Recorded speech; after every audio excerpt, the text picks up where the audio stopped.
नमस्कार, मैं रश्मि और आप देख रहे हैं फास्ट न्यूज इंडिया। इस वक्त की बड़ी खबर यूपी के वाराणसी जिले से है। पीयूष श्रीवास्तव ने विनय सिंह पर लगाया गंभीर आरोप। हाई कोर्ट आदेश की हो रही अवहेलना। पुलिस की निष्क्रियता से बड़े हौसले। अधिवक्ता और उनके परिवार को मिल रही धमकियां। वाराणसी में हाई कोर्ट के अधिवक्ता पीयूष श्रीवास्तव ने शिवपुर निवासी विनय सिंह पर गंभीर आरोप लगाए हैं। उनका कहना है कि उच्च न्यायालय के आदेश को खुलेआम नजरअंदाज किया जा रहा है और पुलिस की निष्क्रियता के कारण आरोपियों के हौसले बुलंद होते जा रहे हैं। अधिवक्ता का आरोप है कि न केवल उन्हें बल्कि उनके परिवार को भी लगातार धमकियां दी जा रही है ताकि मुकदमा वापस ले लिया जाए। इस मामले ने कानूनी गलियारों के साथ साथ आम नागरिकों में भी चिंता पैदा कर दी है। देखें प्रभाकर द्विवेदी की रिपोर्ट। इस खबर में इतना ही। जल्द मिलेंगे कुछ अन्य खबरों संग। तब तक के लिए आप देखते रहे फास्ट न्यूज इंडिया। नमस्कार, एडवोकेट पीयूष श्रीवास्तव, उच्च न्यायालय इलाहाबाद। क्या शिकायत है आप लोग, क्या मामला था? देखिए, जिस मामले में प्रकरण ये है कि 0270/25 थाना सारनाथ जनपद वाराणसी में माननीय कमिश्नर महोदय के आदेश से एक FIR पंजीकृत हुई, जिसमें बाद में माननीय उच्च न्यायालय ने आरोपी विनय सिंह, प्रभात कुमार और 2 अन्य लोगों को ये कहते हुए एक चेतावनी दी कि भाई आपको पैसा भी जमा करना, और साथ में एक ये दिया कि एक स्टे करते हुए कि नहीं, आप अगर किसी भी तरीके से व्यवधान डालेंगे तो आपके खिलाफ पूरी जो रिकॉल एप्लीकेशन है वो माननीय न्यायालय में पड़ सकती है। उसके संदर्भ में हम लोगों ने पुलिस को एक तहरीर दी। तहरीर में लिखा कि हमारे साथ लगभग हमारे 10 एम्प्लॉई और एक सुनील कुमार सिंह दिल्ली के, उनके साथ 51 लाख का फ्रॉड, और हमारे लगभग 10 लोग, जिसमें अखिलेश गिरी, सौरभ झा, शेर बहादुर सिंह, नीरज जी, रजत जी, गोपाल किशोर, नेहा किशोर, योगेश कुमार, अन्य के साथ लगभग 25 से 30 लाख रुपए की फ्रॉड हुआ, सैलरी और इन्वेस्टमेंट के नाम पर। उसके बाद कई बार श्वेता गुप्ता नाम की एक महिला है जो सब पर आरोप लगाती है। कई बार उसके आरोप को पुलिस ने भी खारिज किया और रिपोर्ट में भी कोई साक्ष्य सामने नहीं आया। उस क्रम में जब पुलिस हमारी बिल्कुल FIR नहीं सुन रही थी, माननीय सिविल जज महोदया क्या 7th क्या हम लोगों ने एक एप्लीकेशन दिया। उसके बाद उस 156(3) जो बाद में 173 हो गई है, उसमें हमारी पिटीशन को अलाउ करते हुए, एप्लीकेशन को अलाउ करते हुए उक्त धारा में मुकदमा पंजीकृत करने को कहा गया।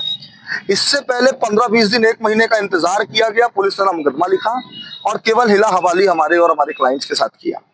उसके बाद हम लोगों ने जब मुकदमा पंजीकृत हो गया तो माननीय उच्च न्यायालय में एक रिट पिटीशन डाली हुई जो पेंडिंग है। अब पता नहीं क्या घबराहट हुई और क्या हुए, तो एक सिद्धार्थ सिंह नाम का व्यक्ति है जो विनय कुमार सिंह के इशारे पर, उसने कबूला भी है कि मैं विनय सिंह को जानता हूँ, और अब विनय सिंह के इशारे पर उसने हमें उच्च न्यायालय के अधिवक्ताओं को धमकी देने का प्रयास किया। और सिर्फ धमकी ही नहीं देने का प्रयास किया, हमें मारने का प्रयास किया, जो कितनी गंभीर धारा आप बताएं। एडवोकेट प्रोटेक्शन एक्ट की मांग हम लोग लगातार कर रहे हैं, और हम जिस 1961 के एडवोकेट एक्ट से गवर्न करते हैं, जो हम संचालित होते हैं, उसमें एक प्रावधान साफ लिखा हुआ है कि भाई हम 2 में से किसी एक पक्ष की वकालत करेंगे ही करेंगे। आप अधिवक्ता होने के नाते हम लोगों का एक दायित्व और एक जिम्मेदारी अपने क्लाइंट के प्रति जवाबदेही होती है कि हम उनकी वकालत करें और निष्पक्ष रूप से वकालत करें। जिसमें मेरे टेलीफोन पर नहीं, मेरे एक जो इसमें पूरा काम कर रहे थे, एक अखिलेश गिरी जी, उनके टेलीफोन पर धमकी आती है, उनको भद्दी भद्दी महाबहन की गालियां होती, जैसा आप लोग को पहले ही ऑडियो वायरल है, सब लोग देख रहा है। उसके बाद बड़े दुख के साथ मुझे कहना पड़ रहा है, मुझे कहने में कोई गुरेज नहीं है कि इस ऑडियो वायरल होने के दो दिन बाद हम लोगों ने आपस में चर्चा किया कि भाई कल को एक हमारा योगेश कुमार लड़का है, वो तो डर के मारे बेचारा बैठा हुआ है, और 2-3 लोग अपने परिवार के साथ यहाँ पर पूरा सब लोग आए हुए थे। आने के बाद हमें मारने की और मुकदमा वापस लेने की धमकी। सबसे देखिए ये चीज है कि अगर अब तुम नहीं करोगे तो तुम्हारे परिवार को अच्छा नहीं होगा, तुम्हें जान से मार दिया जाएगा, तुम्हारी हत्या करा दी जाएगी और तुम्हें देख लिया जाएगा।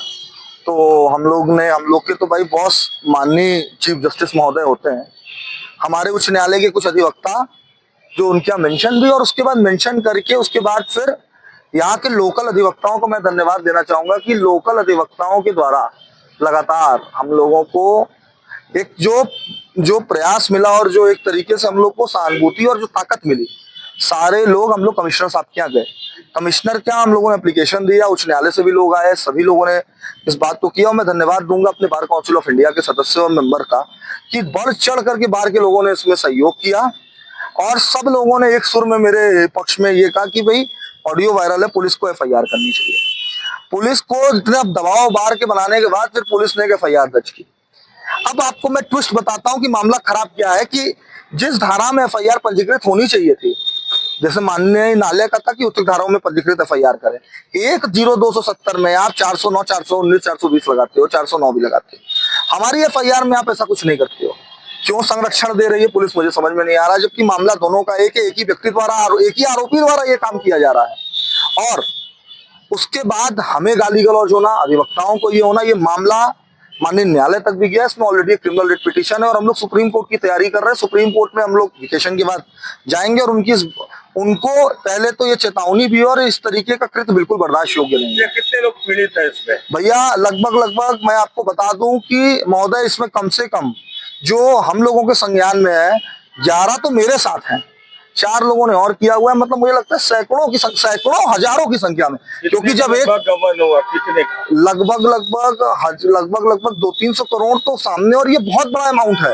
हजारों करोड़, 100 करोड़, अब कितना है ये तो आरबीआई का डिटेल हम लोगों के पास, जो हम लोगों ने आरबीआई को लिखित शिकायत दी है, मेरे पास साक्षात प्रमाण है कि लगभग कम से कम आरबीआई के नाक के नीचे उसका प्रतिष्ठित पत्र यूज करते, इस्तेमाल करते हुए लोगों ने इसमें गबन किया है और आरबीआई के नाम पे ठगी हुई है। मैं आरोप लगा रहा हूँ आरबीआई के नाम पे ठगी हुई है।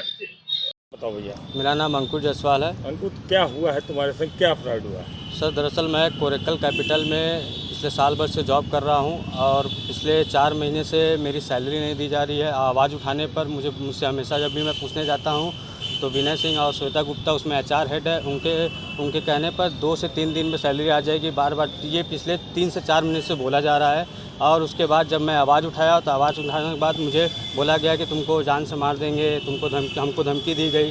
उसके बाद विनय सिंह के द्वारा जो है कि कुछ भी कार्रवाई नहीं की जा रही है। वो बोल रहे हैं कि बार बार जब भी हम पूछने जाते हैं सैलरी के लिए तो बोला जाता है कि 2 से 3 दिन में आ जाएगी, लेकिन अभी तक कोई भी निष्पक्ष जाँच नहीं हुआ है। सर 4 महीने की सैलरी है, टोटल 1 लाख के आसपास है। कितने दिन से काम कर रहे थे? मैं पिछले साल भर से वहाँ काम कर रहा हूँ सर। तो क्या देखे तुम वहाँ पे, क्या फ्रॉड होता है वहाँ?